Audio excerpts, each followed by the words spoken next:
Grownups, if you're looking for a fun way to sneak learning into your kids' summer, check out the podcast Mysteries About True Histories. In every episode, Max and Molly travel through time and space to keep the troublesome trolls from causing chaos. From ancient Greece to the International Space Station, Max and Molly have a blast while solving riddles and even some fun, yes, fun, math problems. Want to join in on the adventures? Follow and listen to Mysteries About True Histories on Apple Podcasts or wherever you get your podcasts. Dear Tailblazers, summer is fast approaching, which means we're going to take our yearly break soon.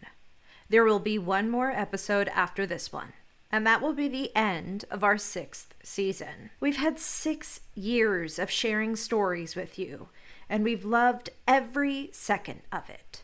You are what makes this all so special.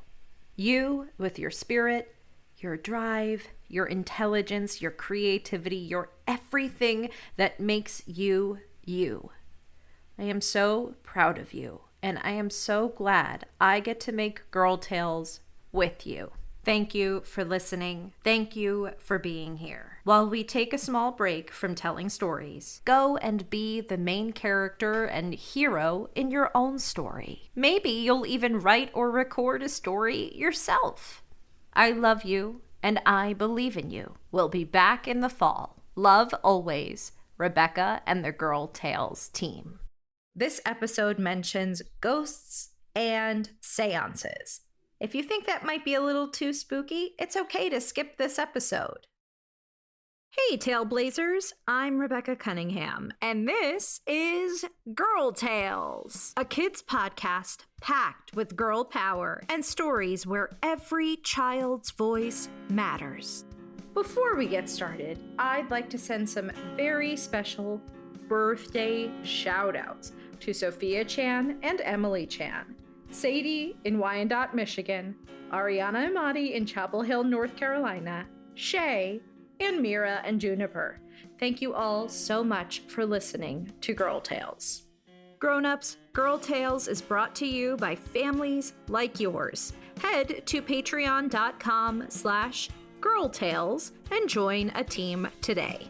Now, on to our episode. This is the Fabulous Fox Sisters. Enjoy!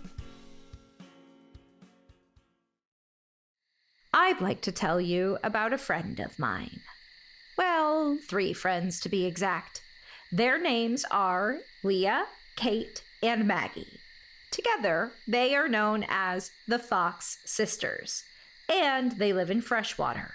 But they didn't always live here and weren't always the most welcome neighbors in town. This story is about welcoming others, making mistakes, forgiving them, and learning to live together happily. Kate and Maggie Fox grew up with their parents in a farmhouse near Hydesville in upstate New York. They lived a very normal life. They went to school and did their chores. They brushed their teeth after breakfast and before they went to bed at night. But the Fox sisters had an extraordinary gift. They could communicate with spirits. They were what we call mediums. You might be asking yourself, what is a spirit? Is it a ghost? Not exactly. When I think of a ghost, I immediately think of a spooky story. Or how on Halloween, I see kids in Freshwater wearing white tablecloths over their heads and shouting boo before they say trick or treat. But to the Fox sisters, these spirits were not a Halloween costume or a scary story told around the campfire. They were real. Spirits have a unique place in folk tales, mythology, and some religions. Many people believe that all living things, including people, are energy, and that when a person dies, their energy transforms into a spirit that has left our world and moved on to another plane of existence. One that we cannot see with our eyes or touch with our hands. It's a place that we feel and that we can imagine. Sometimes people might talk to someone's spirit when they miss them or ask them for guidance or help. like my grandpa, for example. And sometimes, if spirits have a message for us here on Earth, they might communicate through a person with unique gifts, like Leah, Maggie, and Kate. When Maggie was 14 and Kate was 11, they told their mother something strange was happening in their room. "Don't you hear that tapping, Mama?" Maggie asked. "No, I don't, my darling," Mrs. Fox replied, confused. "This farmhouse is very old, and sometimes old houses make noise. It's nothing to worry about." "But it's true," protested Kate. "I hear a tippity-tap on the walls and the corner of my bed, like Morse code. A spirit is trying to talk to me and Maggie." This was not normal. Mrs. Fox was skeptical, but wanted to see what the fuss was about anyway. So, one night, she asked for a demonstration, thinking her daughters were playing a joke on her. As the girls sat together on their beds, Mrs. Fox looked up and spoke loudly to an empty room. "Count to 5, spirit," she commanded. The room was silent for a moment, and Mrs. Fox smiled. "I guess there's no one here," she mused. As Mrs. Fox went to turn out the bedroom lights, the room shook with the sound of 5 heavy thuds. 1, 2, 3, 4, 5. Mrs. Fox was shocked. Could the girls have been telling the truth this whole time? She needed more proof. "Count to 10, she commanded, and the mysterious presence obeyed. 1, 2, 3, 4, 5, 6, 7, 8, 9, 10. Next, Mrs. Fox asked the mysterious presence to reveal her age. 43 distinct raps followed. Mrs. Fox turned pale. She was at a loss for words and a little scared. "Now do you believe us, Mama?" Maggie asked. Mrs. Fox nodded her head in disbelief. Life would never be the same for the Fox family. Within a few weeks, Mrs. and Mr. Fox sold the family home, fearing the old farmhouse was haunted. Maggie and Kate were sent to live with their eldest sister, Leah. Leah lived in a small house on the outskirts of Rochester, New York. Rochester was a crowded, bustling place, not like Hydesville or Freshwater. There were loud cars and everyone was always in a rush. But it was a place where Leah could make money to send home to her family.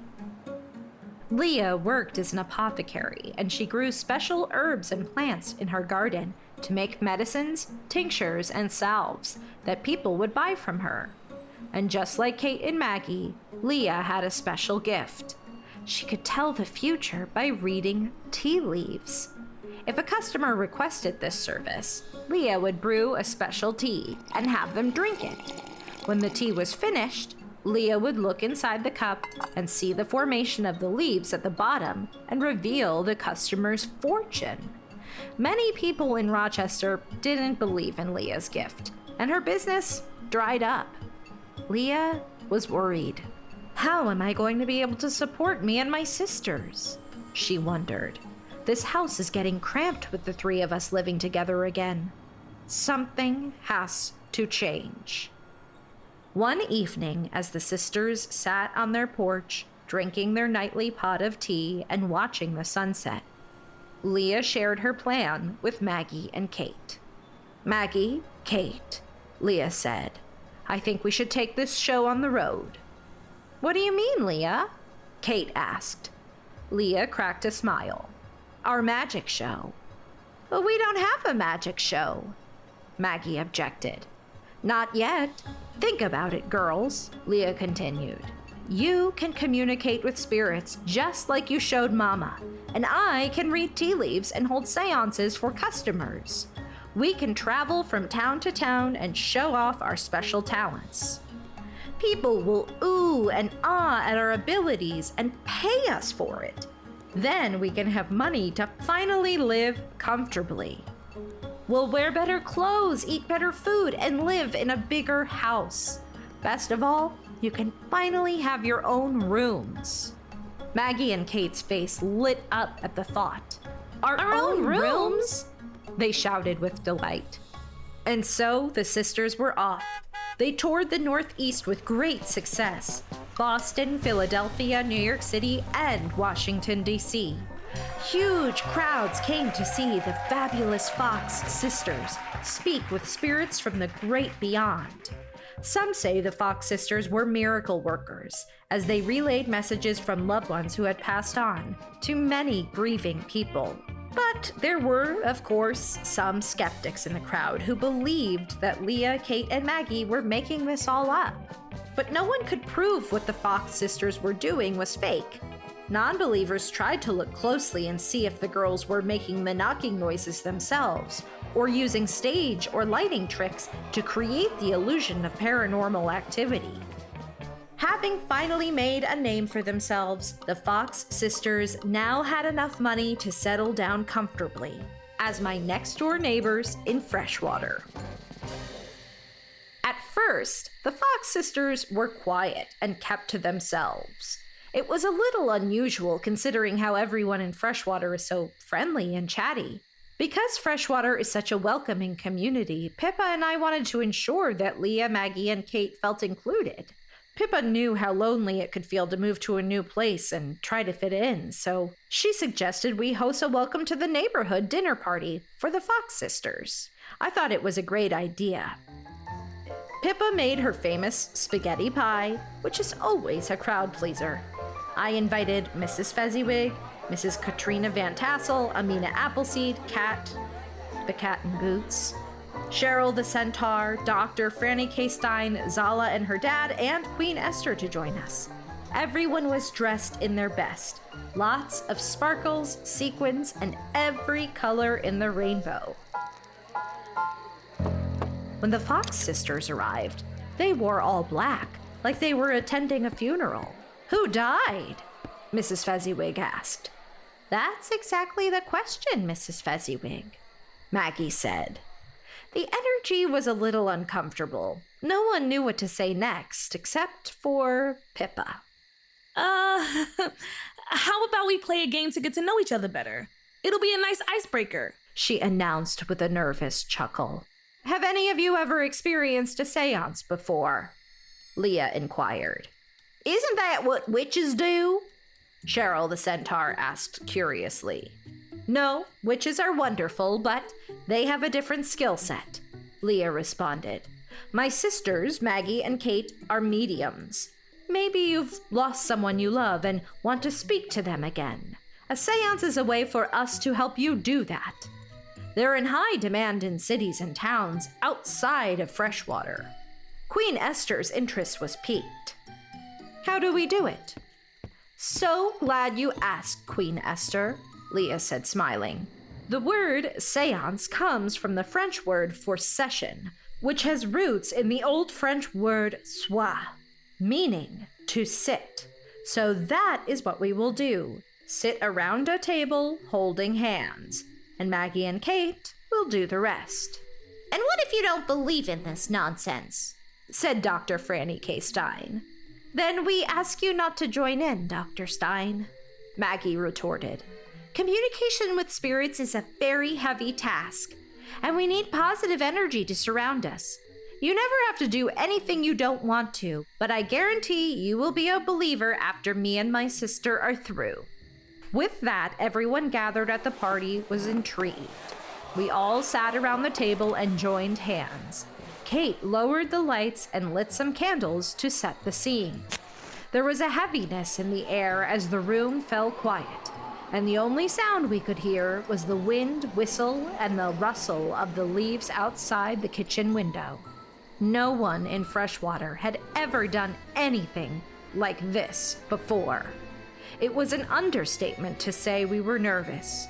No one knew what to do or what to expect. Then Leah said aloud, "If anyone is here with us, please make your presence known." We all looked around the room at one another in tense silence. What would happen next? Were we really not alone? Then we heard it. Tap, tap, tap. Pippa gasped in fright. We were all shocked. "Oh, Spirit," Maggie continued, "what brings you to this dinner party? Do you have a message for our hosts, Pippa and Rebecca? Knock once if the answer is yes. 2 knocks for no." We heard another knock. Yes. "Are you related to someone in the house?" Kate asked. Another knock. Yes. "Is it Pippa?" asked Maggie. Another knock. Yes. Leah turned over to Pippa and looked deeply into her eyes. "Pippa, dear," she said kindly, "have you lost anyone you love recently?" Pippa's eyes widened. Yes, my goldfish Wally. I loved him so much. I used to sit in my office and watch him swim for hours and hours. But one day, we came home and I saw that he had died. And I was so sad.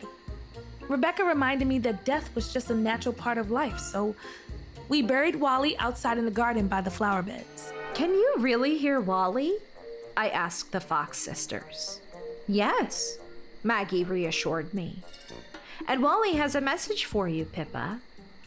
He says he misses and loves you so much and that you should not worry about him anymore.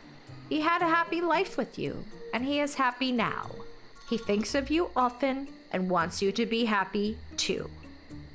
Pippa jumped for joy.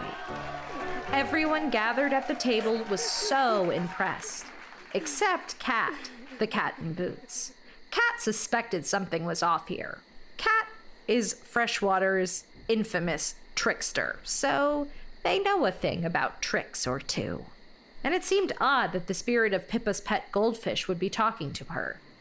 As the Fox sisters continued, Cat raised the tablecloth and was surprised by what they saw. Under the table, Kate and Maggie were barefoot, having removed their shoes and socks during the seance. The mysterious noises we heard were not caused by a spirit at all. It was the Fox sisters themselves, cracking toes and joints. Cat stopped the seance immediately and revealed the Fox sisters' secret. Everyone was upset, especially Pippa. As it turns out, every mysterious sound the Fox sisters claimed to have heard from the great beyond was actually being made by the girls themselves, from their own mother at the farmhouse to crowds of paying spectators across the country. The Fox sisters had deceived so many people. "What a cruel trick to play on someone!" I shouted. "I can't believe you would hurt my wife's feelings like this." Pippa started to cry. "Pippa, we're so sorry," Leah said. "We never meant to hurt your feelings. When we heard how sad you were about losing Wally, we just wanted to make sure you feel better. We wanted to make everyone feel better." "But lying is wrong," Amina Appleseed said. "We know," Maggie said. "We just wanted to feel special." "There ain't anything special about tricking others," Cheryl the Centaur said. "It's important to be honest and respect other people's feelings." It was time for the Fox sisters to accept responsibility for their actions. "We're so sorry we tricked you all," Leah said. "You've been nothing but kind to us, and we took advantage of that. We'll never do it again." "But what will we do for work now, Leah?" Kate asked, worry spilling across her face. "We've been pretending for so long, we don't know how to do anything else." "Kate, your gift doesn't need to be supernatural to be appreciated," Zala's dad said. "People have many gifts and talents. What is something you love to do?" Leah perked up. "I love to garden. Before all of this, I worked out of my home as an apothecary. Helping people through the magical medicine of plants made me so happy." "That's a wonderful idea," Dr. Franny K. Stein beamed. We don't have an apothecary in town, and Freshwater can certainly use one. Fresh herbs, teas, and medicines are just what the doctor ordered. I guess we didn't need to lie to be accepted, Kate said. We could just be who we are. That's how we like each other best, I said with a smile. The Fox sisters learned a valuable lesson that night and made new lifelong friends. Today, they are some of the most beloved residents of Freshwater. Kate and Maggie still perform illusionist tricks at parties, and every weekend you'll find all three sisters selling their salves and specialty teas at the local farmer's market. If you ask very nicely, Leah will even read your tea leaves and give you a glimpse into your future. I once asked Maggie, Kate, and Leah if there was any truth to their seance that night. Maggie, Kate, and Leah looked at each other, and their faces turned white as a sheet. That night, as they headed out the door, Maggie said they had heard a ghostly whisper. "Thank you for telling Pippa I love and miss her," Wally said. "It was nice talking to you. Welcome to Freshwater." It seems the Fox sisters were fabulous after all. That was The Fabulous Fox Sisters, written by Monet Hurst-Mendoza, performed by Rebecca Cunningham and Melissa Victor, produced by Chad Chenail, executive produced by Rebecca Cunningham. Girl Tales is a Cordelia Studios production. Grownups, you can get access to ad-free episodes of Girl Tales, as well as a range of other shows for the kids in your life, by subscribing to Starglow Plus on Apple Podcasts.